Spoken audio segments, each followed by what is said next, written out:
Israel is responsible for one of the cruelest genocides in modern history. At the same time, since October 2023, the Tel Aviv Stock Exchange has soared by 213% in US dollars, amassing $225.7 billion US dollars in market gains, including $67.8 billion in the last month alone. One people enriched, one people erased.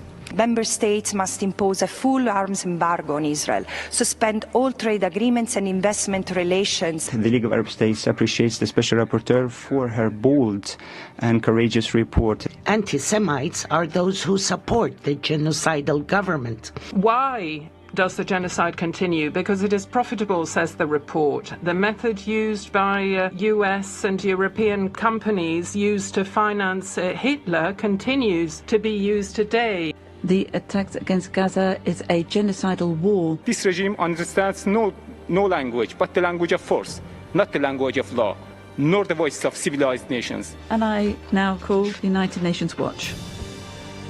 Mr. President, is today's report balanced? Israel is accused of genocide 68 times. Now, on October 7th, the world saw Hamas start a war by invading Israel, firing thousands of rockets, massacring 1,200 people, including families and little children in their homes. Hamas pledged to do it again. Israel has been fighting a just war against a terrorist army, which cynically embeds itself among civilians. Ms. Albanese, war is not genocide. But in your report, there's no war at all. It's only about Israel. We ask, why does your report never mention once the October 7th invasion and massacre, or even the word Hamas? Why does your report never once mention Hezbollah on October 8th? Joining Hamas's war, they began firing thousands of missiles at Israel. Why does your report never once mention the Islamic Republic of Iran, which armed and trained its proxies and orchestrated the attacks, which itself fired hundreds of missiles at Israel? They openly call for genocide against the Israeli people. Why didn't you find reason to mention them once? Distinguished delegates, this report is an inversion. Silence on aggressors, openly pursuing genocide, and demonization for democracy, defending its people from a multi-front war. Ms. Albanese, do you now understand why a Swiss university canceled your panel this week for lack of balance?